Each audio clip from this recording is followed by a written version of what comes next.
আসসালামু আলাইকুম। আজকে আমরা লিনিয়ার প্রোগ্রামিংয়ের চ্যাপ্টার 6.3 দ্বৈত সিম্পলেক্স পদ্ধতির একটু অঙ্ক নিয়ে আলোচনা করব ইনশাল্লাহ। তো তোমাদের দ্বৈত সিম্পলেক্স পদ্ধতির অঙ্কগুলোর নিয়মগুলো জেনে রাখতে হবে, প্রশ্ন যাতে বানিয়ে আসলে ইনশাল্লাহ পারো। তো তোমাদের অবশ্যই আগের ক্লাসগুলো করতে হবে, তাহলে দ্বৈত সিম্পলেক্স পদ্ধতি তোমাদের কাছে সহজ লাগবে। তো এখন আমি সমাধানে চলে যাব।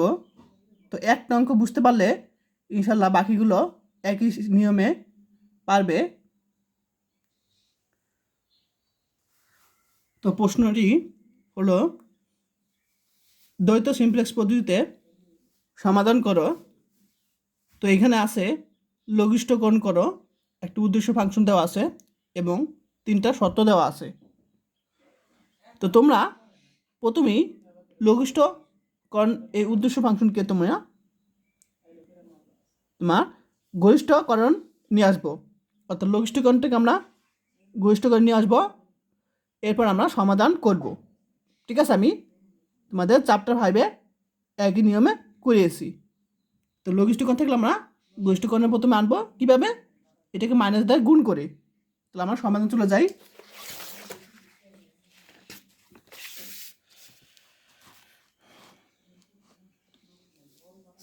ঠিক আছে, তাহলে আমার সলিউশন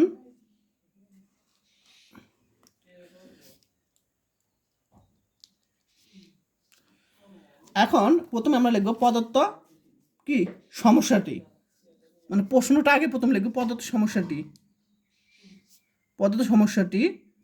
প্রশ্নটা আগে লিখলে কি ভালো হয় তোমাদের জন্য বা টিচারদের জন্য। প্রদত্ত সমস্যাটি কি? লঘিষ্ঠকরণ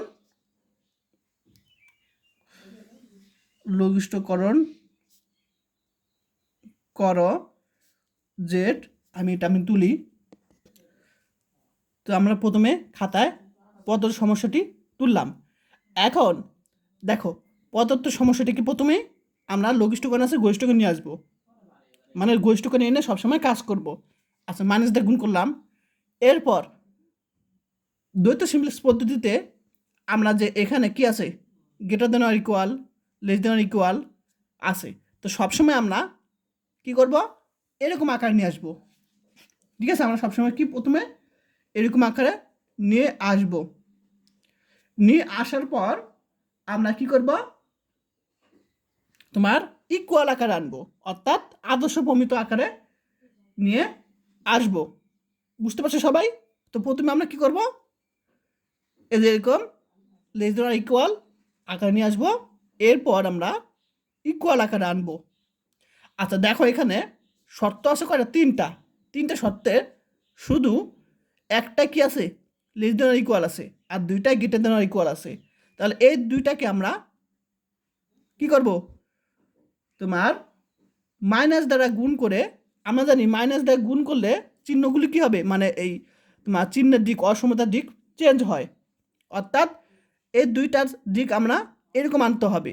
তাহলে আমরা কীভাবে আনবো, মাইনাস দিয়ে গুণ করি, এটা তাহলে আমরা এরকম চলে আসবে। 2 নম্বরটাকে কোনো কিছু করতে হবে না, কারণ অলরেডি এরকম আছে। আচ্ছা এখন তাহলে আমরা কি লিখব, এখানে প্রদত্ত সমস্যাটিকে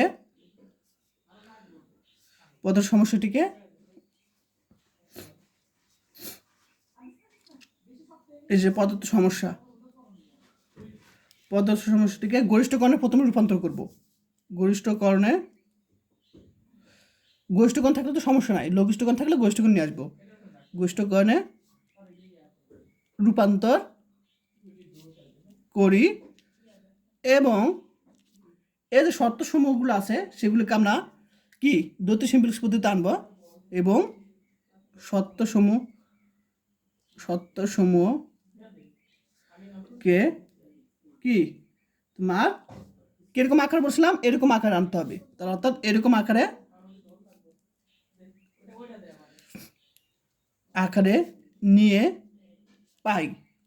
তাহলে আমাদের নিয়ম কি, লঘিষ্ঠকণ থাকলে কী হবে, গরিষ্ঠকণে নিয়ে আসবো, লঘিষ্ঠকণে গরিষ্ঠকণে নিয়ে আসবো, এবং এই সত্যগুলোকে আমরা এরকম আকারে কি আনতে হবে, তাহলে মাইনাস দিয়ে গুণ করবো। তাহলে প্রথম সমস্যাটিকে গরিষ্ঠকণ নিয়ে আসবো এবং এরকম আকারে নিয়ে আসবো, ঠিক আছে। তাহলে নিয়ে আসি, তো গরিষ্ঠকণ নিয়ে আসবো, এটাকে আমরা গরিষ্ঠকরণ বানাবো কি দিয়ে, মাইনাস দিয়ে গুণ করে। তাহলে আমরা এখানে লিখি গরিষ্ঠকণ করো, একটা অঙ্ক যদি বুঝে থাকো বাকিগুলো এমনি পারবা বানিয়ে আসলে। গরিষ্ঠকরণ করো, তাহলে আমরা এটাকে নতুন কি ফাংশন পাবো, উদ্দেশ্য ফাংশন, দিয়ে টিস্টারিক মাইনাস দিয়ে গুণ করবো। তাহলে এটাকে মাইনাস দিয়ে আমরা কী করবো, গুণ করবো। তা minus x1 minus 2x2 minus 3x3, আশা করি ক্লিয়ার। আর বাকিগুলোকে আমরা কী করবো, এরকম আকারে নিয়ে আসবো। তাহলে এটাকে আমরা এটাকে আমরা গুণ করব, তাহলে সরি গুণ না, মাইনাস দ্বারা গুণ করব এটাকে, তাহলে চিহ্ন কী হবে, দিক চেঞ্জ হয়ে যাবে। তাহলে মাইনাস দিয়ে গুণ করলে কী পাবো, minus x1 plus x2 minus x3, এটা 2021 সালে চলে আসছে কিন্তু 4 মাইনাস হবে এখানে, ক্লিয়ার। তারপর 2 নম্বরটা কোনো চেঞ্জ নাই, x1 plus x2 plus 2x3, এটা তো এরকম অলরেডি আসেই। 3 নম্বরটা, আচ্ছা এখানে মনে একটু ভুল করছি প্রশ্ন তুলতে, আচ্ছা এখানে x2 হবে, এখানে কি হবে তোমার x2 হবে, x2 দিয়ে নিও, এটা x2, ঠিক আছে। আচ্ছা তাহলে আমরা এখানে কিন্তু দেখো x1 নাই, এখানে x1 আছে নাই, অর্থাৎ জিরোর সাথে গুণাকারে আছে, এখানে x1 নাই। তাহলে আমরা জিরোর সাথে আমরা x1 গুণাকারে রেখে দিলাম।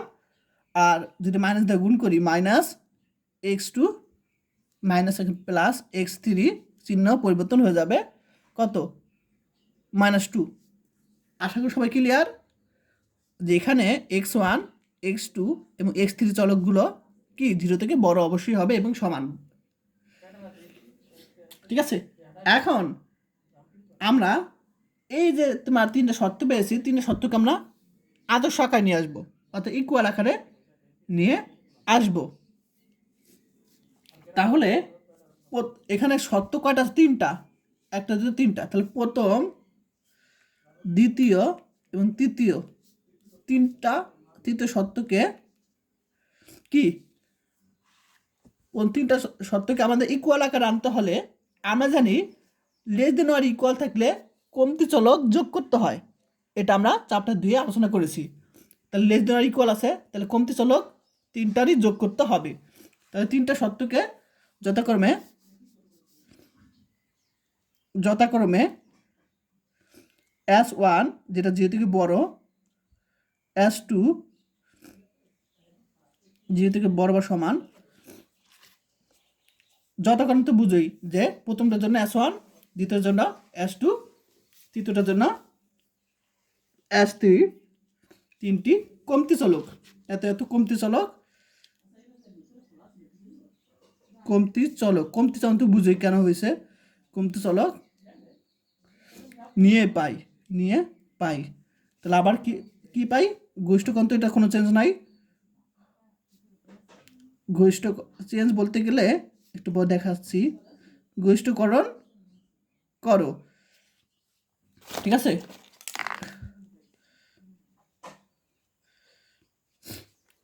যাই হোক, গরিষ্ঠকরণ করো কি ছিল, যে টেস্টারিক নতুন যে উদ্দেশ্য ফাংশন পেয়েছি মাইনাস দিয়ে গুণ করে, minus x1 minus 2x2 minus 3x3। এখন দেখো আমরা কিন্তু 3টা কমতি চলক নিয়েছি, তাহলে সেগুলো কি 0 আকারে গুণাকারে থাকবে, S1 plus 0s2 plus 0s3। আর এগুলিকে যখন আমি কমতি চলক যোগ করব তখন ইকুয়াল আকারে চলে আসবে, তো প্রত্যেকটার সাথে কমতি চলক যোগ করব। সত্যসমূহ হচ্ছে, তো আমি এখন কমতি চলক যোগ করব, তাহলে কি আছে এখানে, minus x1 plus x2 minus x3। তো প্রথম আমরা কমতি চলক যোগ করব s1, আর বাকিগুলো জিরোর সাথে গুণাকারে থাকবে,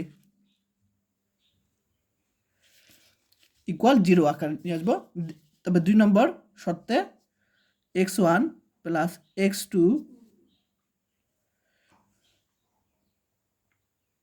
এখানে মানে একটু ভুল করছি কি, আচ্ছা একটু দেখি না, এখানে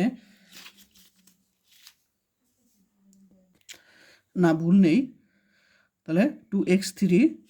তো 2 নম্বর শর্তে আমরা s2 কমতি চলক যোগ করতে হবে, তাহলে বাকিগুলো 0 আকারে থাকবে। s1 s2 আমরা যোগ করব, বাকিগুলো কি 0 আকারে থাকবে, ইকুয়াল 0।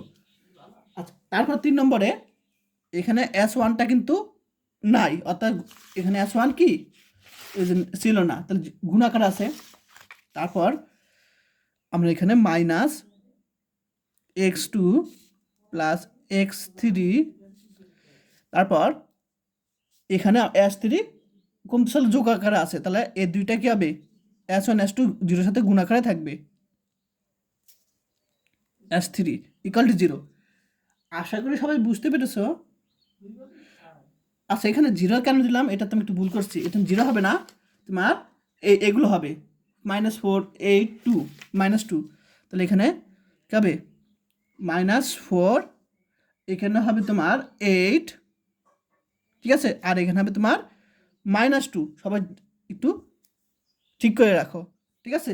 তাহলে এইখানে এইগুলো হবে -4 8 -2। এখন আমরা মূল পয়েন্টে চলে যাব, তার আগে এখানে বলে দিব x1 x2 x3 s1 s2 এবং s3 যে চলকগুলো নিয়েছি সেগুলো অবশ্যই 0 থেকে বড় বা সমান। আচ্ছা, এখন আমি ছক তৈরি করব, খুব সহজ। এটা ছক তৈরি করার জন্য একটা পেজ নিব, ঠিক আছে, আলাদা একটা পেজ নিব পরবর্তীতে, ঠিক আছে, মানে নতুন একটা পেজে কাজ করবো, কিন্তু ছকটার জন্য নতুন একটা পেজ লাগবে, তো অপর পেজে চলে যাব। তবে প্রথমে ছক অঙ্কন করব, ছক তো তোমরা পারোই, তারপর আমি তোমাদের দেখিয়ে দিই। এরকম সুন্দর করে দাগ দিবা তোমরা, স্কেল দিয়ে বা হাত দিয়ে, সমস্যা নাই। তো প্রথমে এরকম দাগ দিব। আচ্ছা, দাগ দিলাম। তো প্রথমে আমরা এখানে জানি যে থাকবে কি, সি যে থাকবে এখানে, ঠিক আছে। তারপর এখানে দাগ দিব, এখানে থাকবে তোমার কি থাকবে, এক্স বি ভিত্তি থাকবে এবং ভিত্তির সহগ, ঠিক আছে, এক্স বি ভিত্তি এবং ভিত্তির সহগ থাকবে এখানে। এখন সি জে মানে কি, তোমার বই থেকে দেখাই, এই যে উদ্দেশ্য ফাংশনের যেগুলো পেয়েছি, এই যেগুলোর এগুলোর সহগগুলো আমরা নিব, যেমন x1 এর সহগ -1, x2 এর সহগ -2, এগুলো আমরা এখানে লিখব, ঠিক আছে। তাহলে আমরা লিখি, তাহলে এখানে হবে -1 -2, তারপর -3, তারপর এখানে 0 0 0। আচ্ছা, এখন এই চলকগুলোর জন্য, কোন চলকের জন্য, এখানে হচ্ছে x1 এর জন্য এটা পেয়েছি মানে সহগ, এটা x2 এর জন্য, এটা x3 এর জন্য, এটা s1 এর জন্য, এটা s2 এর জন্য, এটা s3 এর জন্য। আশা করি বুঝতে পেরেছ, এগুলো সহগ কিন্তু এগুলো আমরা পেয়েছি। আচ্ছা, এখানে আমরা লিখব ধ্রুবক, ধ্রুবক। আচ্ছা, ধ্রুবক কি বি। আর এখানে কিন্তু তোমাদের ওই এই অঙ্কে, অর্থাৎ আমরা যে অঙ্কটা করব দ্বৈত সিমপ্লেক্স পদ্ধতি, এই দ্বৈত সিমপ্লেক্স পদ্ধতিতে তোমার লঘিষ্ঠ অনুপাত লাগবে না, লঘিষ্ঠ অনুপাতে কোনো কাজ নেই। আশা করি সবাই বুঝতে পেরেছ। আচ্ছা, এখন আমি এখানে দাগ দিব। আচ্ছা, এখন আমার যে শর্তগুলো আছে সেই শর্তগুলো কি বসাবো। তাহলে আমরা এখানে এই যে তোমরা একটু দেখে নিয়ে, তোমাদের বই আছে, তাহলে আমি জাস্ট বুঝিয়ে দিই। এই প্রথম শর্তের সহগগুলো আমরা এখানে বসাবো, 1 -1 1 -1 1 0 0 আমরা এখানে বসিয়ে দিব। তাহলে বসিয়ে দিলাম -1 1 -1 0 0 0।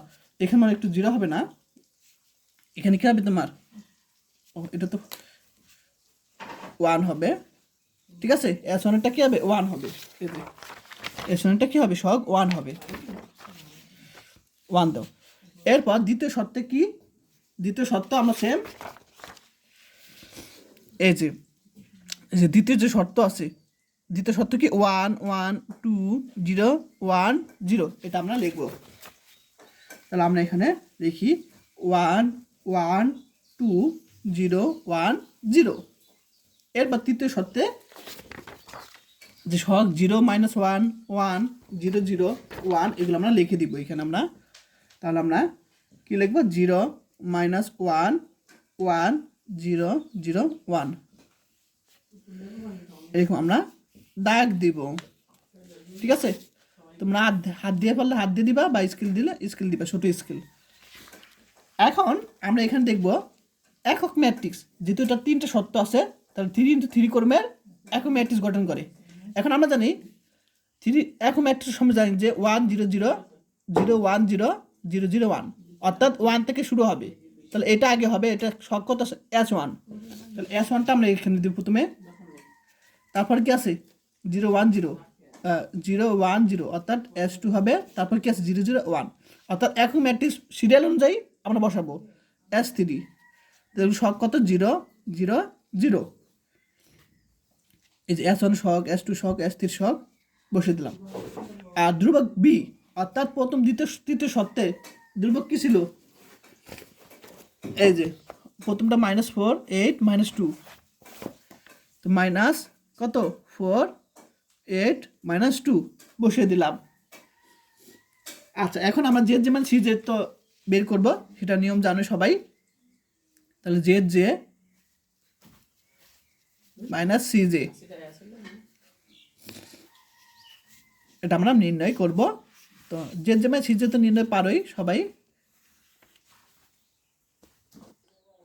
তো আমরা তোমাদের জাস্ট এটা থেকে দেখে দিই, একটা নিয়ম জাস্ট দেখিয়ে দিই তোমাদের।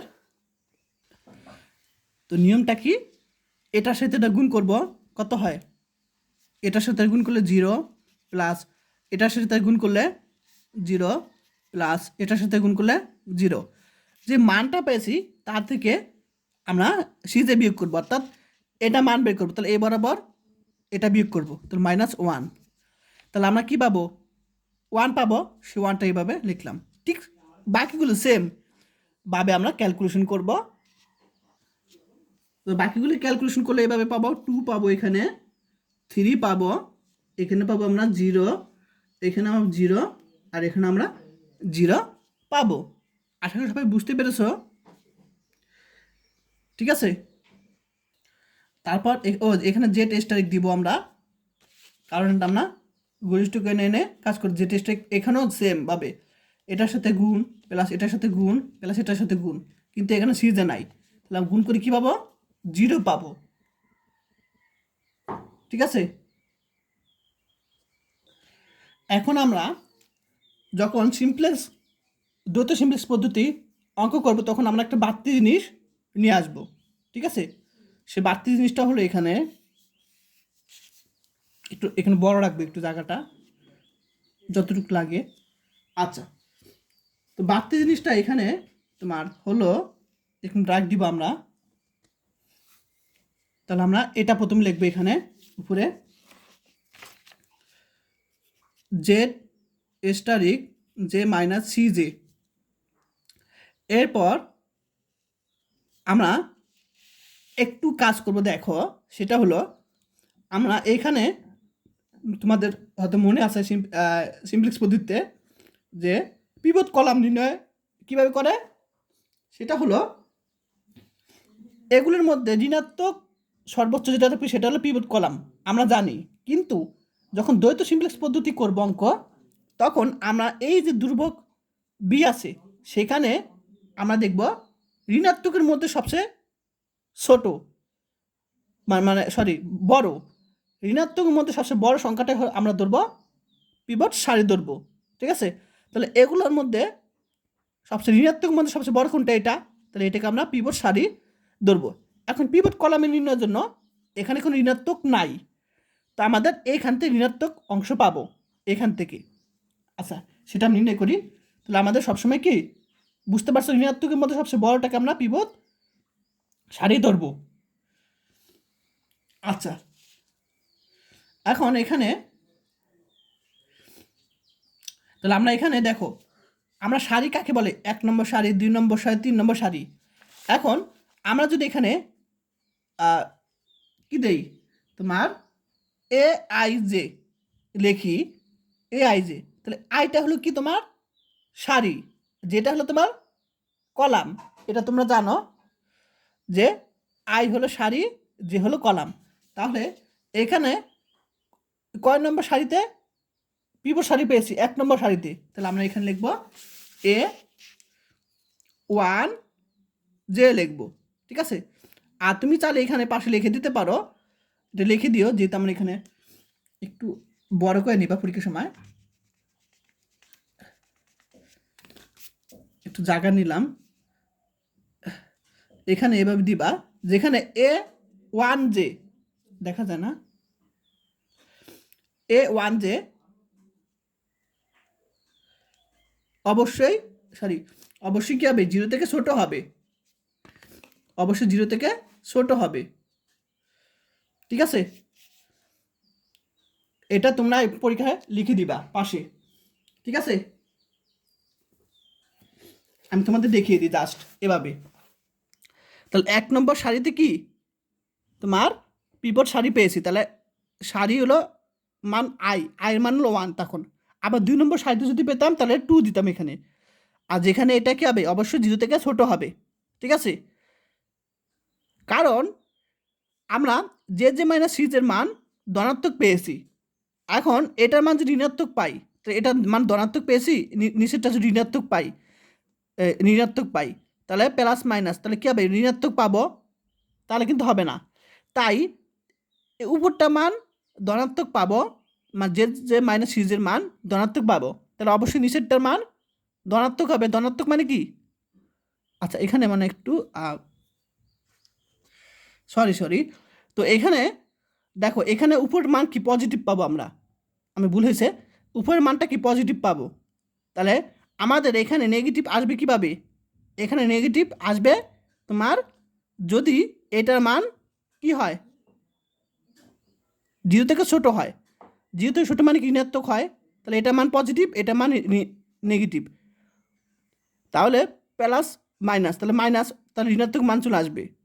আর যদি এখানে পজিটিভ হয়, তাহলে পজিটিভ হলে কিন্তু আমরা কি পিভট কলাম পাবো না, ঠিক আছে?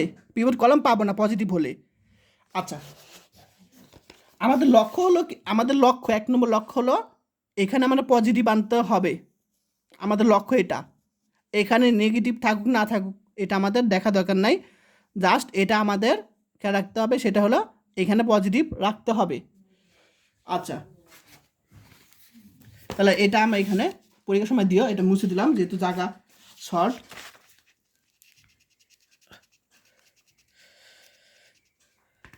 তাহলে এখানে আমরা এভাবে দিব। আচ্ছা, বুঝতে পারলেই হয়, নিয়মটা জাস্ট মনে রাখবা। তাহলে এই যে এখানে যে মানটা পেয়েছি, তাহলে এই যে এখানে, তাহলে যে স্টারিক যে মাইনাস সিজে, এটা মান কত? 1 পেয়েছি, এটা মানটা কি 1 পেয়েছি। আর এখন তাহলে এই যে এটার মান কত? 1। আর এ ওয়ান জে অর্থাৎ 1 নম্বর সারির প্রথমটা, তাহলে আমরা এটা দ্বারা এটা ভাগ করলে কী হবে? -1 চলে আসবে, ঠিক আছে? তাহলে এটা 1 বসালাম, আর 1 আই এ ওয়ান জে, এটা আমার -1, এখানে বসালে -1 চলে আসবে। আবার এটা বের করবো, অর্থাৎ এটা মান 2, তাহলে এটা বের করবো, তাহলে যে মাইনাস সিজে, জেড স্টারিক মাইনাস যে মাইনাস সিজে, এটা মান 2, আর এটা মান কি 1, তাহলে 2 - 1 2, তাহলে পজিটিভ চলে আসে। তাহলে একটা মনে রাখবা, এখানে যদি অসংজ্ঞায়িত পাই অথবা যদি পজিটিভ পাই, তাহলে এটা লিখতে হবে না, এটা এখানে লিখতে হবে না। তাহলে এরকম আমরা দাগ দিয়ে দিব। আশা করি সবাই বুঝতে পেরেছো নিয়মটা। আচ্ছা, এরপর এটা সেম, অর্থাৎ এটা দ্বারা এটা ভাগ করব, তাহলে এটা দ্বারা এটা ভাগ করলে কি -3 চলে আসবে, -3 দিব। আবার এটা দ্বারা এটা যদি ভাগ করি, ঠিক আছে, অর্থাৎ এটা উপরে থাকবে আর এটা থাকবে নিচে থাকবে, অর্থাৎ 0 পাবো। তাহলে আমরা এখানে কি বসাবো, তোমার 0। তাহলে আমরা এখানে 0টা লিখবো না, অর্থাৎ আমরা এখানে যদি ঋণাত্মক মান পাই তখনই সেটা বুঝবে, আর বাকিগুলো এখানে কি বুঝবে না, এরকম আমরা ডাক দিয়ে দিব। আবার সেমভাবে দেখো, এটা বাঘ কি 0, অর্থাৎ 0 বাঘ 0 করলে অসংখ্য চলে আসে, তখনই কি হবে, এরকম ডাক দিয়ে দিব আমরা। অর্থাৎ আমরা কিন্তু এটা নির্ণয় করতেছি, তাহলে এটা মান কি এগুলো, আর A1 যে মানে কি 1 নম্বর সারির। আবার এটাও দেখো, এটাও সেম, অসংখ্য চলে আসে, এভাবে ডাক দিব, ঠিক আছে। আচ্ছা, আর এটা তো কোনো কিছু করতে হবে না, এটা জাস্ট এরা এরকম রাখবো ফাঁকা। আচ্ছা, এটা বুঝতে পেরেছো সবাই? এখন আমি এখানে কি করছি, ঋণাত্মকের মধ্যে সবচেয়ে বড় সংখ্যা, আমরা এখানে পিভট সারি নিয়েছি। আর এখানে আমরা দেখব ঋণাত্মকের মধ্যে সবচেয়ে ছোট সংখ্যা, এখানে বড় সংখ্যা, এখানে ঋণাত্মকের মধ্যে সবচেয়ে ছোট সংখ্যা, সেটাকে আমরা পিভট কি তোমার কলাম ধরবো, এরকম কলাম ধরবো। তাহলে এখানে পিভট কলাম এবং পিভট সারি ছেদ করে কি এটাকে, স্ট্রাইক দিব। তো পিভট কলাম এবং পিভট সারি ছেদ করে 1কে, তাহলে পিভট উপাদান হলো 1। আচ্ছা, তাহলে আমাদের প্রথম বক্স শেষ, তো এরকম আমরা ডাক দিব, এটুকু হয়ে যাবে আমাদের। তা আমাদের লক্ষ্য কিন্তু এখানে পজিটিভ আনতে হবে, এখানে আমার লক্ষ্য পজিটিভ আনতে হবে।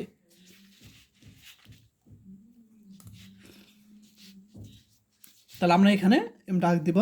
এখন আমরা দেখব এই যে এখানে যেটা আছে x1, সেটা আমরা এভাবে চলে আসবে, অর্থাৎ x1টা এভাবে, যে পিভট উপাদান যেখানে সেখানে এভাবে চলে যাবে, অর্থাৎ S1 এর পরিবর্তে x1 চলে যাবে, আর বাকিগুলো একই রকম থাকবে, S2 S3 S2 তো x1 এর শক কত আছে -1, আর এটা তোমার 0, এটা শক 0।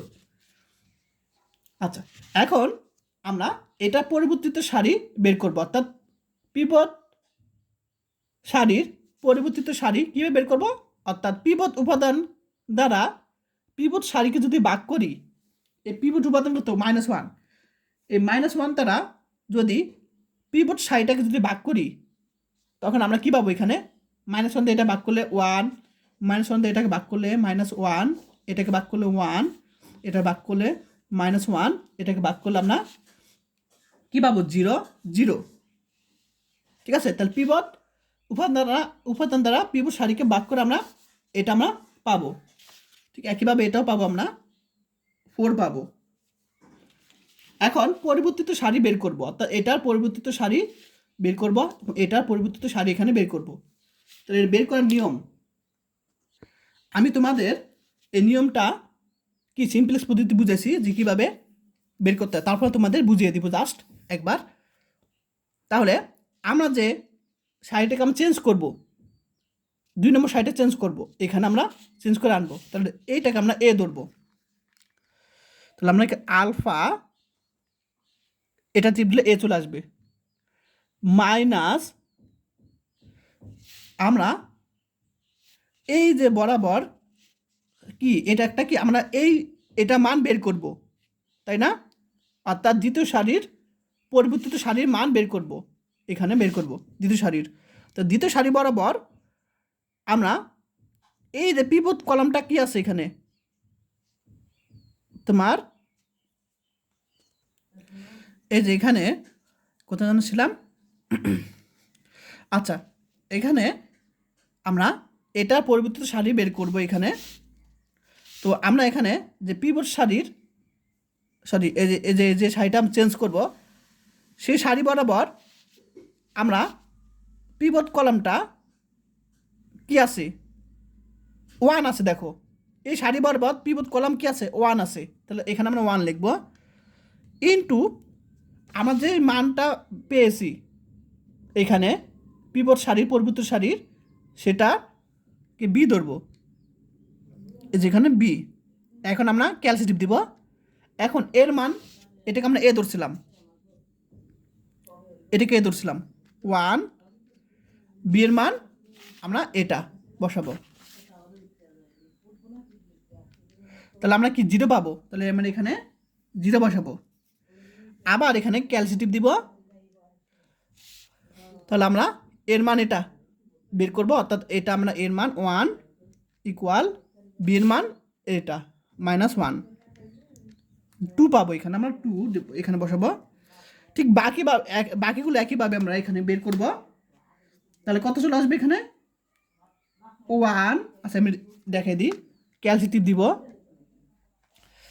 আবার এর মান এখানে 2, বি এর মান এখানে 1, আবার ক্যালসিটিভ দিব, এর মান এখানে হলো এটা বের করবো 0,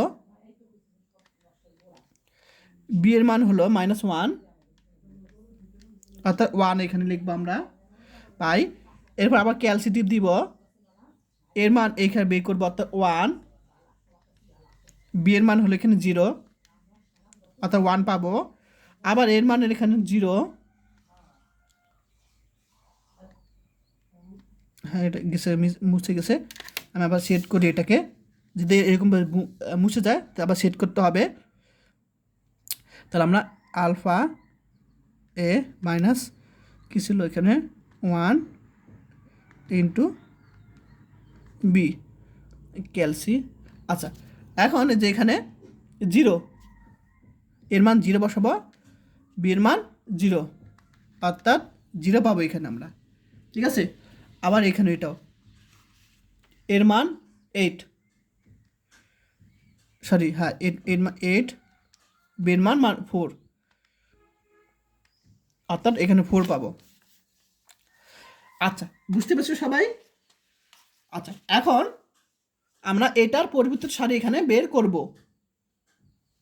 তো আগের নিয়মের মতোই, তাহলে এটা বাতিল। এখন তাহলে আমরা যেটা চেঞ্জ করব সেটাকে আমরা এ ধরবো সারি, আর পিভট সারিটাকে বি ধরবো। তাহলে আমরা আলফা এ মাইনাস, এখন আমরা এই সারিটা চেঞ্জ করব। তাহলে পিভট কলাম বরাবর আমাদের কি পড়ে 0 পড়ে এই সারিটার, তাহলে আমরা 0 লিখবো এখানে ইন্টু বি, বি মানে পিভট সারির পরিবর্তিত সারি যেটা পেয়েছি আমরা বি। এখন ক্যালসিটিভ দেব। আচ্ছা ক্যালসিটিভ দেওয়ার পরে তাহলে আমরা এর মান কি 0 বসাবো, বি এর মান কি 1, তাহলে আমরা 0 পাবো এখানে। আচ্ছা আবার এখানে আমরা ক্যালসিটিভ দেব, এর মান আমরা এখানে পাবো এখানে এর মান কত -1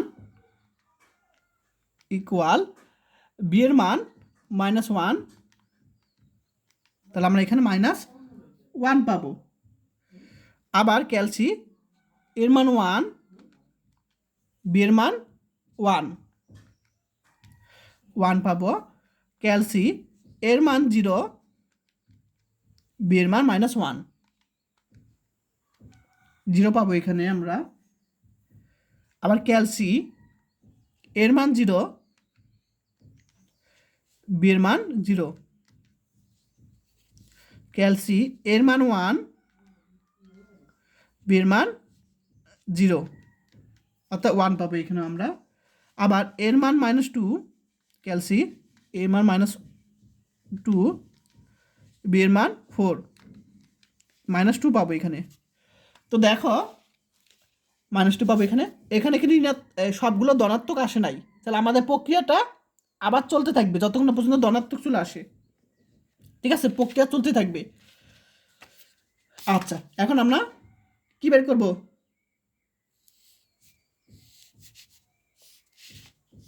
ওই যে জেড যে মানে সি জে বের করব। তাহলে আমরা নিয়মটা জানি Z asterisk J minus C j. Okay, তাহলে আমরা নিয়ম কি, এটার সাথে গুণ করব প্লাস এটার সাথে গুণ করব প্লাস এটার সাথে গুণ করব, করে যে মানটা পাবো তার থেকে এ বরাবর বিয়োগ করব -1। তাহলে এরকমভাবে আমরা পাবো এখানে 0 পাবো। তোমরা করবা নিজেরা, এটার সাথে গুণ করব প্লাস এটার সাথে গুণ করব প্লাস এটার সাথে গুণ করব, যে মান পাবো সেই মান থেকে আমরা এটা বিয়োগ করলে 3 পাবো, একবার 2 পাবো, 1 পাবো, 0 0 পাবো। আর এখানে আমরা পাবো কি, যে টেস্টারি, অর্থাৎ এটার সাথে যদি আমরা গুণ করি, এটার সাথে যদি গুণ করি -4 পাবো, বাকিগুলো সব 0। তাহলে এখানে আমরা -4 লিখতে পারি। ঠিক আছে, -1 কিন্তু এটা। আচ্ছা, জাস্ট নিয়মটা মনে রাখবা, পরীক্ষার সময় যে এটা আসবে তা না, পরীক্ষা চেঞ্জ করে আসবে, তো নিয়মটা মনে রাখবা। এখন এগুলোর মধ্যে সবচেয়ে ছোট ঋণাত্মকের মধ্যে সবচেয়ে বড়, এখানে 80 তো একটা ঋণাত্মক, আর কি বড় খুঁজবো, এখানে তো 80 তো একটা ঋণাত্মক -2, তাহলে এটা কি পিভট সারি, এটা পিভট সারি। তা তোমরা এখানে এভাবে দাগ দিও জাস্ট চেনার জন্য। ঠিক আছে, আর স্ট্রাইক দাও তোমরা পিভট উপাদানটা একটু ফলো রাখবা, মানে চিহ্নিত করবা। ঠিক আছে, তাহলে তোমরা এখানে কি করবা, এরকম দাগ দিও, এটা হলো তোমার পিভট সারি, এখানে এটা কি তোমার পিভট সারি, আর স্ট্রাইক দিলে তোমরা পিভট উপাদানটা চিহ্নিত করবা, জাস্ট মনে রাখার জন্য জাস্ট। এটা বুঝতে পারছো সবাই? এখন আমরা আরেকটা ডাব বের করতে হবে, সেটা হলো কি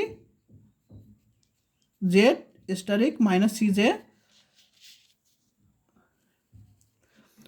এখন দেখো এখানে 3 নম্বর সারিটা হলো তোমার পিভট সারি, তাহলে আমরা লিখবো A3J লিখবো, যেখানে এ পাশে লিখে দিবা যেখানে A3J 0 থেকে ছোট <0, এইটা আমি লিখে দিই, পরীক্ষার সময় বলে লিখবা, এখানে জায়গা নেই যেহেতু, A3J 0 থেকে ছোট হবে অবশ্যই, এটা পাশে লিখে দিবি এখানে। এখন মুছে দিলাম, পরীক্ষার সময় অ্যাড করে দিও, যেহেতু জায়গা নাই তাই মুছে দিলাম।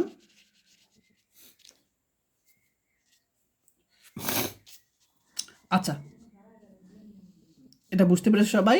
নিয়ম তো জানো সবাই, তার নিয়ম অনুসারে আমরা বসিয়ে দিব।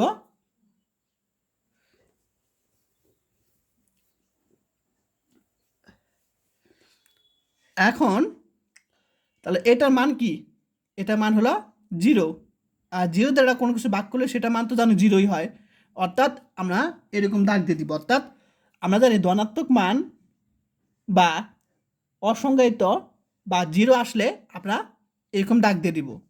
ঠিক আছে, এটার ক্ষেত্রে। আবার এটা দ্বারা, এটা তো উপরে, এটা দ্বারা A3J, অর্থাৎ এই সারিটাকে যদি ভাগ করি -3 চলে আসবে, তোমরা করবা।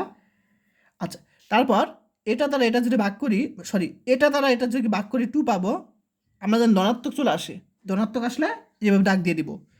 আবার এটা দ্বারা এটাকে যদি ভাগ করি, এটা দ্বারা এটাকে যদি ভাগ করি 0, সরি অসংখ্যিত চলে আসবে, অসংখ্যিত মানে কি এরকম দাগ দিব, এটা দ্বারা ভাগ করলে অসংখ্যিত এরকম দাগ দিব, এটা দ্বারা ভাগ করলে আমরা কি পাবো 0 পাবো, 0 থাকলে এভাবে দাগ দিব আমরা। ক্লিয়ার সবাই? বুঝতে পারছো নিয়ম? জাস্ট এটা মানে কি বোঝায় এই মান, আর A3J মানে বোঝায় এইটার মান।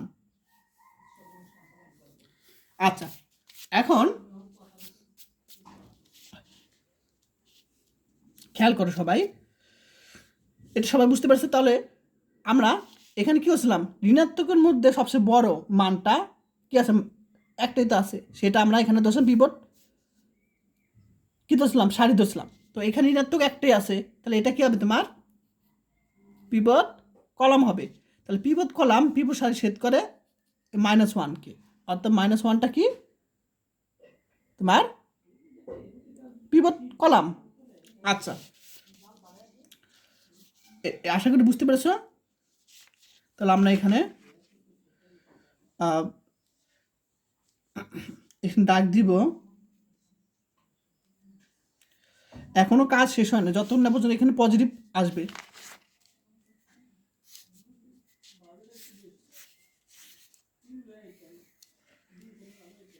আচ্ছা, এখন দেখো আমরা এখানে পিভট এটা কি পেয়েছি আমরা, পিভট উপাদান পেয়েছি, পিভট উপাদান। তাহলে এটা বরাবর কি আছে x2, তাহলে x2 এভাবে এভাবে গিয়ে এদিক চলে যাবে, অর্থাৎ S3 পরিবর্তে চলে যাবে। আর বাকিগুলো একই রকম থাকবে, x1 আগের মতন থাকবে, x2 আগের মতো থাকবে, শুধু x3 যা কী হবে, S3 পরিবর্তে আমরা x2 হবে। আর কীভাবে হবে সেটা বুঝে দিলাম, যে সেটা এভাবে এভাবে গিয়ে এখানে যে আবার এখানে চলে আসবে এদিকে পাইপের মতন। ক্লিয়ার সবাই? এখন শক বসাবো। S1 এর শক কত, x1 এর শক হলো -1, S2 শক 0, আর x2 শক -2 বসিয়ে দিলাম। এখন আমরা এই যে পিভট সারি পেয়েছি তাকে আমরা পিভট উপাদানটা ভাগ করব। তাহলে এটাকে ভাগ করলে কী হবে, এটাকে যদি -1 পিভট উপাদান অর্থাৎ -1 দ্বারা যদি ভাগ করি আমরা কী পাবো, 0 পাবো। আবার এটাকে ভাগ করলে 1, এটাকে ভাগ করলে আমরা -1, এটাকে ভাগ করলে 0, এটাকে ভাগ করলে আমরা কী পাবো 0, এটাকে ভাগ করলে আমরা -1 পাবো। আশা করি সবাই বুঝতে পেরেছ কি করলাম। তাহলে এই যে পিভট সারিটাকে আমরা পিভট কলাম অর্থাৎ -1 দ্বারা প্রত্যেকটাকে ভাগ করলাম, সরি পিভট উপাদান দ্বারা প্রত্যেকটাকে ভাগ করলাম এই পিভট সারিটাকে। আচ্ছা, এটাকে আমরা সেম ভাগ করব, -1 দ্বারা 2 হবে। এখন বাকিগুলো দেখব, অর্থাৎ এইটার পরিবর্তিত যে সারি কি আছে চেঞ্জ করে এখানে বসাবো। তাহলে আমরা এখানে ক্যালকুলেটর হিসাব করি। তাহলে যেটাকে চেঞ্জ করব সেটা হলো আমরা এ ধরবো, আলফা এই যে এটা এ মাইনাস। এখন আমরা এই সারিটা চেঞ্জ করব। তাহলে এই সারি বরাবর দেখো পিভট কলাম কি আছে, এখানে -1 আছে সারি বরাবর, তাহলে -1 লিখবো এখানে আমরা, ব্রেকেট -1 ইন্টু বি, কোনটাকে ধরবো, এটাকে বি ধরবো, নিচেরটাকে, মানে যেটা পিভট সারির পরিবর্তিত সারি পেয়েছে সেটা বি। তাহলে আমরা এখানে ক্যালসিটিভ দিব। এখন এর মান, আচ্ছা এর মান হলো এখানে 1, যেহেতু এটা চেঞ্জ করব এটাকে আমরা এ ধরছি, আর বি এর মান হলো আমরা যেটা আমরা পেয়েছি 0, তাহলে 1, এখানে আমরা 1 বসাবো। আশা করি সবাই ক্লিয়ার। আবার ক্যালসিটিভ দিব, তাহলে এর মান হলো এখানে -1, বি এর মান হলো এখানে 1, তাহলে এখানে আমরা 0 পাবো।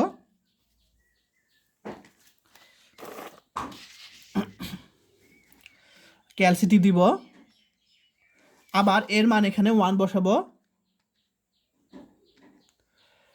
আর বি এর মান আমরা এখানে -1 বসাবো, তাহলে আমরা 0 পাবো এখানে আমরা। ক্লিয়ার? আবার ক্যালসিটিভ দিব, আবার এখানে -1 এর মান, বি এর মান এখানে 0, -1 পাবো এখানে আমরা। ক্যালসিটিভ দিব, আমরা এটা চেঞ্জ করবো, অর্থাৎ এই সাইডে চেঞ্জ করবো, এখানে 0 এর মান,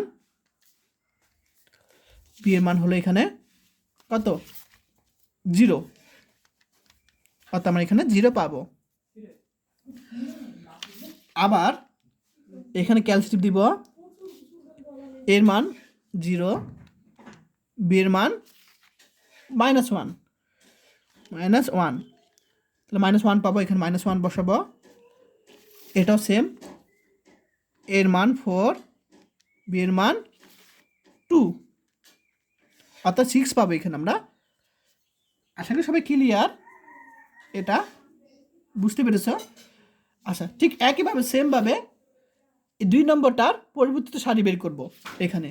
তাহলে আমরা এই সারিটাকে এ ধরবো, আগেরটা বাদ, আবার আলফা এ ধরবো, এটাকে মাইনাস। এখন এই সারি বরাবর পিভট কলাম কি আছে 2 আছে, তাহলে আমরা এখানে 2 দিব ইন্টু বি এর মান, বি কোনটা ধরছিলাম এটা, অর্থাৎ পিভট সারির পরিবর্তিত সারি যেটা পেয়েছি সেটা বি। এখন ক্যালসিটিভ দিব। আচ্ছা, ক্যালসিটিভ দেওয়ার পরে এখন এর মান চেয়েছে, অর্থাৎ এর মান আমরা এটার চেঞ্জ করবো সারি। তাহলে এটা প্রথমে 0 বসাই, বি এর মান হলো 0, তাহলে আমরা এখানে 0 পাবো। ঠিক আছে, আবার এর মান 2,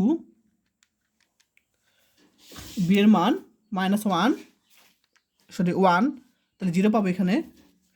আবার এর মান ক্যালসিটিভ দিব, এর মান 1, বি এর মান -1, তাহলে আমরা এখানে 3 পাবো। ক্যালসিটিভ দিব, এর মান হলো এখানে 1, বি এর মান এখানে আমরা 0 পাবো, অর্থাৎ 1 পাবো। আবার এর মান এখানে হলো 1, বি এর মান এখানে আমরা 0, অর্থাৎ এখানে 1 পাবো। আবার ক্যালসি এর মান এখানে 0, বি এর মান এখানে -1, তাহলে এখানে 2 পাবো। আবার এরকম পাবে এখানে এর মান হলো ক্যালসি, এর মান হলো 4, আর বি এর মান হলো 2, তাহলে আমরা 0 পাবো, এখানে 0 পাবো। তা আশা করি সবাই বুঝতে পেরেছ, নিয়মটা জাস্ট মনে রাখো পরীক্ষার সময় যাতে পারো। আচ্ছা, বুঝতে দেখো এখানে কিন্তু সবগুলো ধনাত্মক চলে আসছে, তাহলে আমাদের কাজ কিন্তু শেষ। ঠিক আছে, আচ্ছা এখন আমরা শুধু জেদ যে মান সিজে বের করবো, আমাদের কাজ শেষ হয়ে যাবে। এখানে ধনাত্মক আনলেই হয়ে যাবে আমাদের কাজ। ঠিক আছে, এখন আমরা টেস্ট করব যে যে মান সিজে কি সবগুলো পজিটিভ আসে কি না, সেটা আমরা টেস্ট করব। এটা তো আমরা পেলাম কি, এগুলো আমরা পেলাম যে এগুলো সব পজিটিভ। এখন আমরা ধ্রুবক পেলাম, এখন যে মান সিজে বের করবো, যে টেস্টারিক মাইনাস সিজে, সেটা নিয়ম তো সবাই জানো, তাই না? তো নিয়মটা কি, এটার সাথে গুণ প্লাস এটার সাথে গুণ প্লাস এটার সাথে গুণ, যে মান পাবো সে মান থেকে আবার এই বরাবর বিয়োগ করবো, এটা -1, তো বিয়োগ করলে আমরা পাবো এখানে 0 পাবো, সেম এখানে 0, এখানে 5, 1, 0, 3 পাবো। একইভাবে এখানে আমরা পাবো কি তোমার, এখানে আমরা পাবো সেমভাবে যে টেস্টারিক, এখানে পাবো আমরা কি, এটার সাথে গুণ করলাম, তাহলে -6 প্লাস এটার সাথে গুণ করলাম +0, এটার সাথে গুণ করলাম, তাহলে আমরা এখানে চলে আসবে কি, এটার সাথে গুণ করলে -4, অর্থাৎ -10 চলে আসে, তো -10। আশা করি সবাই বুঝতে পারছো। তো এটা মুছে দিলাম এখানে। তাহলে এখানে লিখবো যেহেতু আমাদের কিন্তু নিয়ম কি, যেহেতু যে স্ট্রাইক হবে -সিজে, এটার মান -সিজে, এটার মান 0 বা 0 থেকে বড় পেয়েছি, এবং এই যে ধ্রুবক বিআই, এটাকে ধ্রুবক বিআই দ্বারা প্রকাশ করা হয়, বা যেটা বলো না কেন, যেহেতু ধ্রুবক বিআই, আই মান অনেকগুলো বোঝায় এখানে, সেটাও কি 0 বা 0 থেকে বড় পেয়েছি।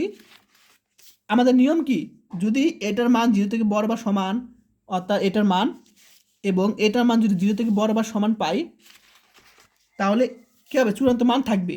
সুতরাং চূড়ান্ত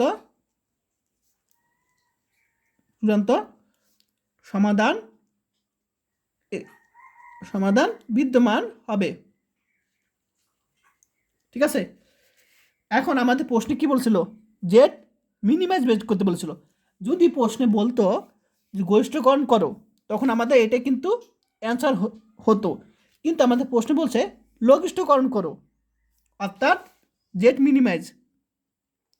তো জেড মিনিমাইজের নিয়ম কি, মাইনাস, আমরা যে লঘিষ্ঠকরণকে আমরা কী করছিলাম, মাইনাস দিয়ে গুণ করে গরিষ্ঠকে নিয়ে আসলাম, আবার সেই মাইনাসটা ফেরত দেওয়া লাগবে তাকে, তাহলে এই মাইনাসটা আমরা তাকে ফেরত দিয়ে দিলাম, তাহলে আমরা কাকে দিলাম, ম্যাক্সিমাম জেড এটা, তাহলে আমরা যে মানটা পেয়েছি সেটাকে আমরা -10, অর্থাৎ এটা মান কত, ম্যাক্সিমাম জেড।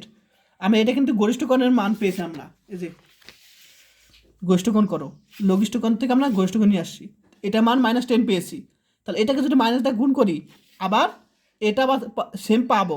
দেখো আবার এটাকে যদি মাইনাস দিয়ে গুণ করি সেম এটাই পাবো, ঠিক আছে? তাহলে এখানে 10 পাবো। এটাই কিন্তু তোমাদের অ্যান্সার। আশা করি সবাই বুঝতে পেরেছো কীভাবে নির্ণয় করলাম আমরা। তাহলে এই টাইপের প্রশ্ন যদি আসে ইনশাল্লাহ পারবে। আর তোমাদের পরীক্ষায় যদি দেখো গোষ্ঠকরণ করে বলে তাহলে তো আমাদের কোনো ঝামেলা নেই। জাস্ট এগুলিকে আমরা প্রথমে এরকম আকার নিয়ে আসবো, এরপর এরকম আকার নিয়ে আসবো, তারপর ক্যালকুলেট করবো নিয়ম অনুসারে। নিয়ম তো বুঝতে পেরেছই। আচ্ছা, এগুলো তোমরা নিজেরা বাসায় করবা, ঠিক আছে? আমি জাস্ট একটা নিয়ম বুঝিয়ে দিলাম।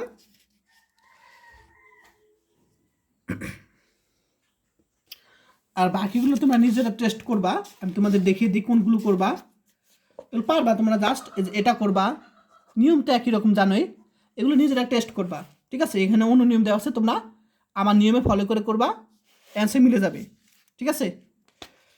নিয়ম একটা ফলো করবা, এগুলো নিজেরা করবা। জাস্ট নিয়মটা তোমাদের বুঝালাম, এগুলো তোমরা নিজেরা করবে, অ্যান্সার দেখবা একই রকম পাবে, ঠিক আছে? তো আজকে ক্লাস পর্যন্তই। সবাই ভালো থাকবেন। আল্লাহ হাফিজ।